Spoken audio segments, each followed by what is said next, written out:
Welcome to This Explainer. Today, we're taking a trip to Phnom Penh's urban landscape to see how one city interacts with its most vital natural resource, its waterfronts, in two completely different ways. Okay, let's dive into this, because we really do have an incredible case study right in front of us. We're going to examine two major public spaces in Cambodia's capital that offer a literal masterclass in urban design and community interaction. But before we get into the specific locations, let's take a step back and think about something fundamental. What makes a public space truly public? It's a fascinating thing to chew on, right? I mean, how does the built environment actually dictate our daily experience? Does a space need perfectly manicured paths to be useful? Or does it kind of need a bit of organic chaos to feel welcoming? Just keep this question in the back of your mind as we analyze our source material today. So, here's our roadmap for today.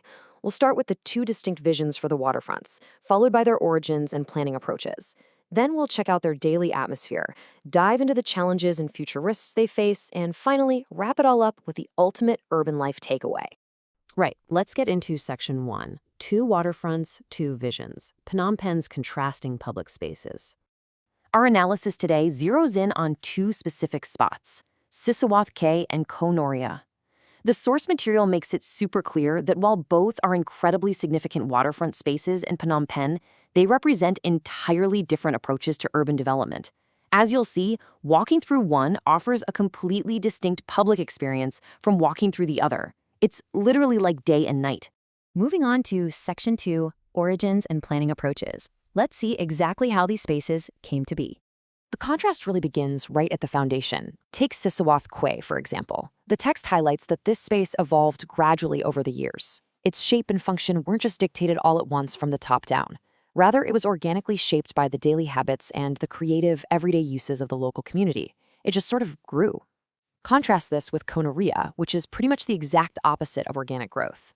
Koh Noria is a deliberately planned, large-scale urban development right from day one.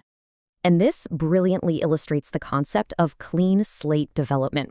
Koh Noria wasn't built on existing historically layered city blocks. Nope. It was built from scratch on land that was literally reclaimed from the Bassac River. This massive undertaking is driven by private investment from the OCIC. They essentially created a brand new canvas on which to build a completely modern vision for the city.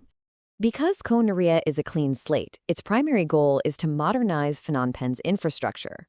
The source notes some very specific features being constructed there right now. We're talking heavily engineered, stabilized embankments to hold back the river, alongside luxury residences and sleek commercial corridors. They even have a planned skyscraper. It is a highly structured, highly engineered approach to city building. Let's look at Section 3, Atmosphere and Community Use, the daily vibe of the waterfronts. We're going to look at Sisowath Cay first. Geographically, it is incredibly prominent, stretching right along the banks of the mighty Mekong and Tonle Sap rivers. Because of this prime location and its organic history, the text identifies Sisowath Cay as Phnom Penh's absolute most famous and popular public space. And, that popularity translates into a deeply vibrant and bustling atmosphere. When you look at who actually uses Sisowath Cay, it's a true cross-section of the city. The space easily accommodates street vendors selling goods, morning joggers getting their sweat on, international tourists taking in the sights, local families out for a stroll, and even cultural performers. It is just incredibly alive with activity. I absolutely love this quote straight from the source text. It says, Sisowath Cay serves as a shared space where social class barriers temporarily blur. I mean, wow. That is the hallmark of a highly successful, organically developed public space, right? Because it accommodates so many different types of uses. From informal commerce to basic recreation, people from all walks of life end up sharing the exact same pavement. To further boost this community feel, there are some really cool community-friendly initiatives in place. A great example highlighted in our source is Chattamook Walk Street. On weekends, this initiative actually turns the riverside into a flexible, car-free pedestrian zone. By simply removing the cars, the space suddenly becomes even more inviting and accessible to that diverse mix of everyday people. Now, what's really interesting about this slide is directly juxtaposing the daily vibe of these two spaces. While Sisowath Cay is lively, bustling, and honestly beautifully chaotic, Koh Noria currently offers a completely different attraction. It's all about clean, landscaped, modernized tranquility.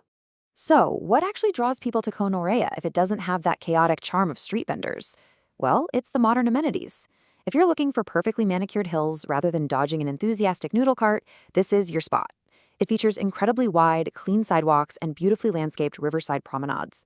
Because of this serene, structured environment, it has quickly become a massive draw for families looking for a quiet outing, evening walkers, and photographers looking to capture the modernizing cityscape. But of course, no urban space is perfect. Section 4. Challenges and future risks. Rapid urbanization and commercialization. When we break down the specific anxieties for each location, a pretty stark contrast emerges. For Sisawath K, the real fear from locals and street vendors is that rising rents and incoming new business interests will just push them out. They worry this commercialization will change the local demographic and ultimately erode the open, inclusive nature that makes the space so special to begin with. On the flip side, over at Konorea, the primary challenge is all about access. As the ongoing luxury real estate development continues, the major risk is that these high-end constructions might eventually block public access entirely, excluding everyday citizens from enjoying the waterfront they're currently using for those quiet evening walks. Which brings us to our final section, the urban life takeaway, what this means for future cities. So the crucial point is this. Sisawath Quay perfectly illustrates how small-scale, community-centered design is essential because it fosters a truly inclusive urban life where social classes actually mix. Meanwhile, Konorea highlights something equally important, the immense transformational potential of modern infrastructure and deliberate planning to create entirely new, clean, and structured public assets. Ultimately, they're two completely different tools in the urban planning toolbox, and both are actively shaping the city's future. I want to leave you with this final thought. Think about your own city for a second. Does your favorite local public space lean more toward the organic, somewhat chaotic community design of a place like Sisawath?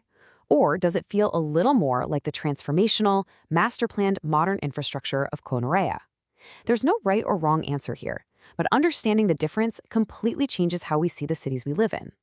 Thank you so much for joining me for this explainer, and hey, keep exploring your surroundings.